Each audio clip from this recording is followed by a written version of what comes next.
Today, I want to talk to you about self-care in midlife, because if we want to enjoy the journey to our golden years, then we must pay extra attention to our mind and our body. Hello everyone, and welcome to the channel. My name is Ileana. I make retirement awareness content here on YouTube, and I post new videos on Tuesdays. If that's something you're interested in, please make sure to subscribe. I would love to have you join the family. If you haven't heard already, I am returning to Colombia next month. And in preparation for the trip, I sat down this past weekend to work on the itinerary, only to realize that there are a lot of activities I want to do, but my body may not tolerate it. So I thought to myself, now there's a good topic of discussion. Because if we want to make it to retirement with energy and good disposition, we have to be super intentional and take very good care of both our body and our mind. I'm no stranger to the struggle of mental illness. My mother suffered from depression all her life, and in her 30s, she was finally diagnosed with chronic depression. This is probably why I'm so passionate about self-care. I believe that taking time for your well-being, both physically and mentally, is essential to a happy, balanced life. Although I don't suffer from depression, I've been battling fibromyalgia and sciatica for many years, so I know the challenges that come from living with physical pain. I also know that if I don't take time for myself, I could potentially become uninspired, overwhelmed, grumpy, and maybe even depressed. To help avoid these feelings, here are some tips that I've incorporated in my life. 7 in total.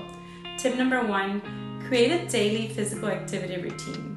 I personally like to do anywhere between 15 to 30 minutes on the bike, followed by 15 to 30 minutes of yoga and some mindful meditation.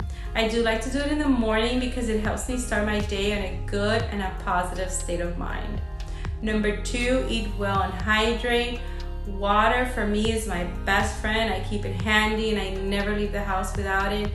To make sure my husband and I eat well, I do set aside time to create a weekly menu and a grocery list.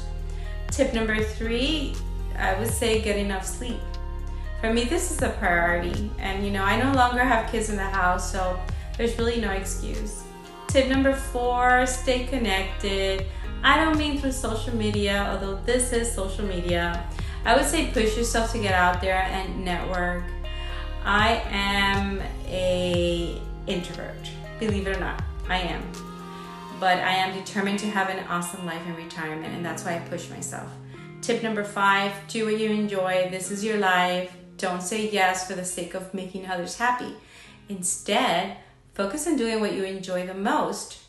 Number 6, foster a positive attitude. Let me ask you something. How do you see the glass? Do you see it half empty, or do you see it half full? I know, this is a very old question that people have been asking, but I think it works.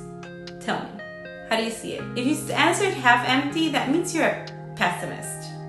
But if you answered half full, that means you're an optimist. And everyone loves hanging around optimistic people. My last tip is tip number 7, go outside and connect with Mother Nature.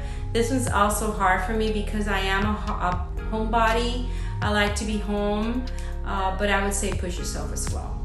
There you have it, folks. Just a few of my tips that I keep handy to remind me that taking care of myself is a priority. If you found value, please share with someone you know, and remember that we are all in this together. So stay safe and stay positive. Until next week.